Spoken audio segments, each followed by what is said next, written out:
মাকাম দান করে দিন আর রাব্বুল আলামিন খাস করে গণতন্ত্রের মাধ্যমে বেগম খালেদা জিয়াকে আপনি পরিপূর্ণ সুস্থতা দান করে দিন। আয় আল্লাহ তার পরিবার টুকরা আরাফাত রহমান কুকু বানানি গোরস্তারে চিরনিদ্রায় শহীদ ওয়াকে মেহেরবানি করে আরাফাত রহমান কুকু জান্নাত বাসী করে দিন।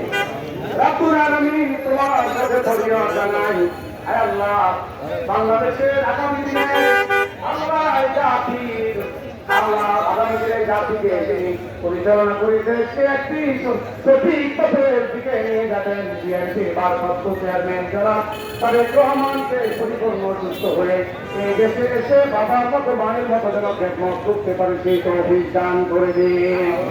আয় আল্লাহ গণতান্ত্রিক আন্দোলন করতে গিয়ে বিএনপির এই সমস্ত নেতা কর্মীরা নিহত হয়েছে তাদের সকলকে শহীদ হিসাবে কবুল করে নিন। আয় আল্লাহ আগামী দিনে গণতন্ত্রকে প্রতিষ্ঠা করার জন্য বিএনপি যেন অগ্রণী ভূমিকা রাখতে পারে সেই তৌফিক দান করে দিন। সুবহান রাব্বিকা রাব্বিল ইজ্জাতি আম্মা ইয়াসিফুন ওয়া সালামুন আলাল মুরসালিন ওয়ালহামদুলিল্লাহি রাব্বিল আলামিন।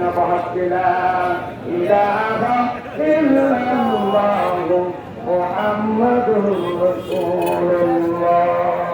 আসসালামু আলাইকুম।